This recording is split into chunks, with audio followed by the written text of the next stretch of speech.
نحمده ونسلم على رسوله الكريم اما بعد فاعوذ بالله من الشیطان الرجیم بسم اللہ الرحمن الرحیم واما بنعمت ربک فحدث آمنت باللہ صدق اللہ العظیم وصدق رسولہ النبی الکریم قال اللہ تبارک وتعالی فی الکلام المجید والفرقان الحمید ان اللہ وملائکتہ یصلون علی النبی یا ایھا الذین آمنوا صلوا علیہ وسلموا تسلیما۔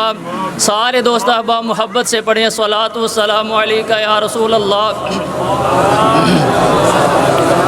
وعلی آلک وصحابک یا حبیب اللہ الصلاۃ والسلام علیک یا نبی اللہ وعلی آلک وصحابک یا نور اللہ۔ سرکار علی وقار مدینہ کے تاجدار شاہ ابرار صلی اللہ علیہ وآلہ وسلم کا فرمان رحمت بنیاد ہے۔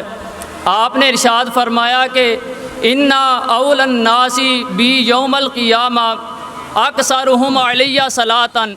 آپ نے ارشاد فرمایا کہ روز قیامت میرے سب سے زیادہ قریب بندہ وہ ہوگا جو دنیا کے اندر رہ کر تم میں سے سب سے زیادہ مجھ پر درود پڑھنے والا ہوگا۔ تو نبی کریم علیہ الصلاۃ والسلام کے ساتھ محبت کرنے کا سب سے بہترین اظہار کرنے کا طریقہ یہ ہے کہ بندے کی زبان پر ہر وقت اپنے محبوب کا نام ہی رہے، بندے کی زبان اس نام سے بالکل خالی نہ ہو جائے۔ تو جس وقت بندہ اظہار کرنا چاہے تو پھر اس کی زبان پہ ہر وقت الصلاۃ والسلام علیک یا رسول اللہ کی صدائیں ہونی چاہیے۔ رب العالمین نے ارشاد فرمایا وَأَمَّا بِنِعْمَةِ رَبِّكَ فَحَدِّثْ۔ ارشاد فرمایا کہ جب اللہ کی کوئی نعمت تمہیں مل جائے تو اس پر خوب رب کا احسان کا چرچا کیا کرو، اس نعمت کا اظہار کیا کرو کہ رب العالمین نے مجھے نعمت عطا فرمائی ہے۔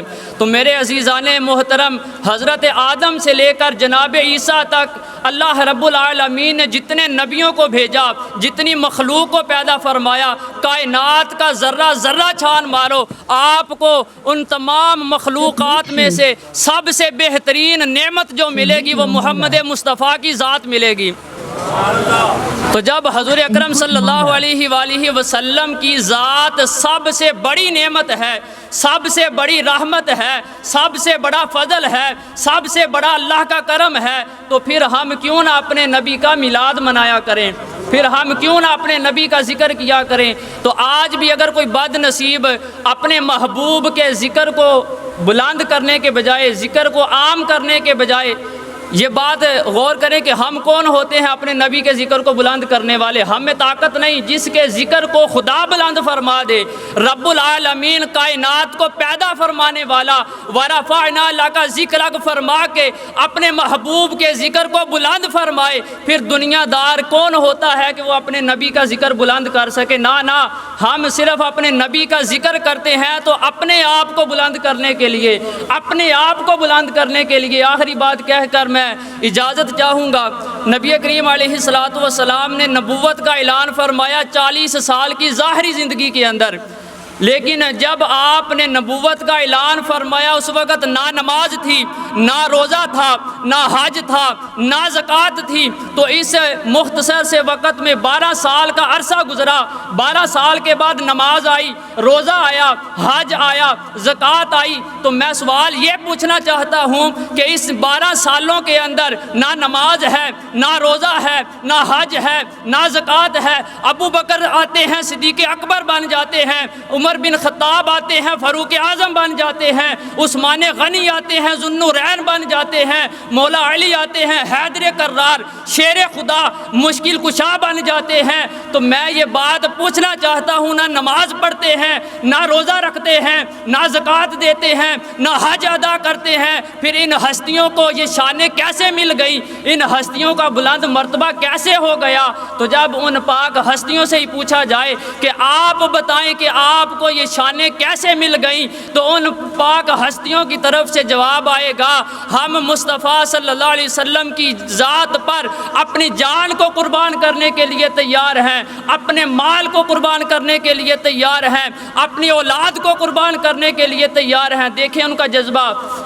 آخری حدیث مبارکہ حضرت فاروق اعظم اور ان کے بیٹے حضرت عبداللہ بن عمر کے درمیان کچھ گفتگو ہو رہی تھی۔ تو حضرت عمر نے اپنی بات کی تائید کے لیے حضور کا ایک فرمان سنایا۔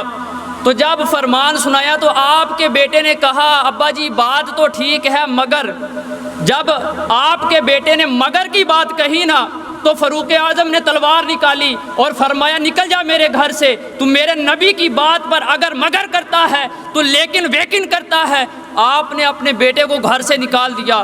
کافی دن گزر گئے، گھر واپس نہ بلایا تو وہ آپ کا بیٹا حضرت ابوبکر صدیق کی بارگاہ میں چلا گیا۔ اب پیار دیکھے اور محبت مصطفیٰ کی دیکھے، جس کی وجہ سے مقام و مرتبہ بلند ملا۔ ابوبکر صدیق کے پاس گیا، جا کے عرض کی میرے ابا جان کی بارگاہ میں میری سفارش کریں، مجھے گھر واپس بلائیں۔ ابوبکر صدیق آئے، تھوڑا نرم دل تھا، دل نرم تھا، لیکن بات دیکھیں آئے، عمر فاروق سے کہا بچہ ہے غلطی ہو گئی معاف کر دے۔ تو آپ فرمانے لگے ابو بکر میں نے اپنے نبی کی حدیث سنائی تو یہ اگر مگر کرتا ہے۔ تو ابو بکر صدیق نے فرمایا معاف کر دے۔ عمر فاروق فرمانے لگے ابو بکر بتا اگر تیرے بیٹے نے یہ بات کی ہوتی، میرے نبی کی بات پر اگر مگر کیا ہوتا تو کیا کرتا؟ تو حضرت ابو بکر صدیق کا جواب کیا تھا؟ آپ فرمانے لگے اے عمر تم نے تو صرف تلوار نکالی تھی، میں نے مار بھی دینی تھی، میں نے اپنے بیٹے کو مار بھی دینا تھا اگر اس نے میرے نبی کی بات پر اگر مگر کیا ہوتا۔ تو ہم اپنے نبی کا ذکر کر کے بلند ہو سکتے ہیں صرف نمازیں پڑھنے سے، روزے رکھنے سے، اور دوسری طرف کہیں جی ہمارے نبی کی شان ہی کوئی نہیں ہے، جب محبوب بھی مانتے ہیں نبی بھی مانتے ہیں پھر بھی عیب نکالتے ہیں۔